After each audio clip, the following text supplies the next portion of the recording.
Que retenir du chapitre 6 ? Dynamique démographique, inégalités socio-économiques. La France compte 68 millions d'habitants. En forte croissance par rapport à ses voisins européens, sa population est inégalement répartie. Les densités de population sont élevées dans les villes, mais aussi sur les littoraux et dans les vallées fluviales. À l'inverse, le centre du pays, les massifs montagneux, la Corse et la Guyane sont des espaces de faible densité. En outre, la population française est vieillissante, même si son solde naturel est positif. La population française actuelle est le résultat de métissage, car la France connaît un solde migratoire positif.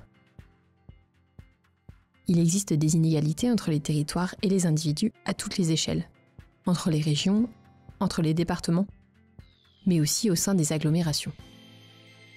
Elles peuvent être mesurées au moyen du taux de pauvreté ou du revenu médian. Ces indicateurs mettent aussi en évidence des discriminations. Par exemple, pour un emploi similaire, le salaire des hommes est, en moyenne, supérieur de 20% à celui des femmes. Dans les villes, la gentrification rend les inégalités plus visibles, car elle met en évidence la coexistence de catégories sociales aisées avec une grande pauvreté.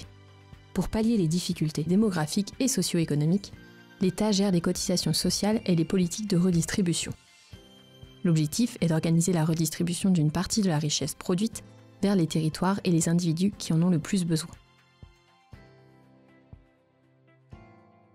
La politique de la ville, le principe de continuité territoriale ou la politique régionale de l'Union européenne visent à réduire les inégalités entre les territoires.